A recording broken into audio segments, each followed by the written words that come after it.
Agenda besar para akademisi itu adalah mencerdaskan anak bangsa dan mendewasakan masyarakat. Saya mencoba mengambil peran aktif di bidang itu, khususnya di bidang agama karena background saya agama. Kalau kita telaah lebih dalam, kalau kita telaah lebih fundamental, cara beragama manusia itu ada dua. Pertama, dia beragama seperti anak kecil. Yang kedua, dia beragama dengan cara orang dewasa. Dalam bahasa Immanuel Kant, ada dua teori yang sangat menarik. Pertama, imperatif hipotesis. Yang kedua, imperatif kategoris. Imperatif hipotesis itu adalah kebaikan-kebaikan moral yang palsu. Tapi kalau imperatif kategoris itu adalah kebaikan ansih atau moralitas ansih dalam bahasa Kantian. Nah, kalau kita menyoroti cara beragama masyarakat umum, mari kita telisik.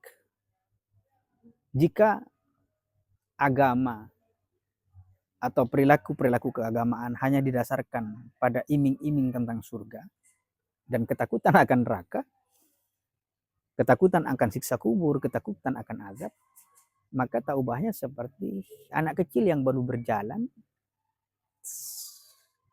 atau anak kecil yang baru belajar di sekolah dasar. Dia berangkat ke sekolah hanya karena takut disiksa oleh gurunya, dan dia dengan rajinnya melakukan tugas-tugas sekolah hanya karena dia ingin mendapatkan nilai yang bagus.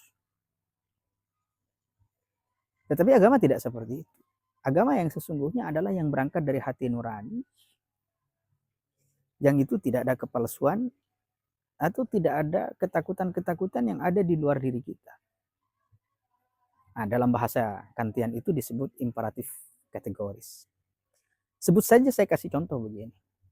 Ketika seseorang mau minum air, maka tangan kita tiba-tiba bergerak mengambil gelas, lalu menyodorkan gelas tersebut ke mulut kita, lalu kita meneguk. Tanpa ada teori yang mendasari bahwa tangan kita bergerak ke atas, ke bawah, ke kanan, ke samping. Nah, seharusnya agama seperti itu. Seperti kenikmatan kita mengangkat gelas, seperti kenikmatan kita menyulut rokok, seperti kenikmatan kita meminum sesuatu ke dalam mulut kita. Tanpa ada kontrol pikiran, tanpa ada aturan-aturan yang melekat dalam pikiran kita bahwa tangan harus bergerak seperti ini, tapi dia tiba-tiba bergerak berdasarkan dengan dorongan yang ada dalam diri kita. Dan justru ketika tangan kita dibatasi geraknya, maka dia akan menjadi sesuatu yang sakit. Nah, dalam agama, kalau kita dibatasi dengan ketakutan kita terhadap neraka, dan ketakutan kita terhadap siksa kubur, ketakutan kita terhadap azab yang begitu besar, lalu dibatasi dengan keinginan-keinginan kita yang cukup besar akan surga, maka kita tak ubahnya mencegah kenikmatan beragama yang seharusnya timbul dari dalam hati kita. Ketika kita memahami dua teori cetusan Immanuel Kant tentang imperatif hipotesis dan imperatif kategoris tadi, kita bisa mengukur diri kita.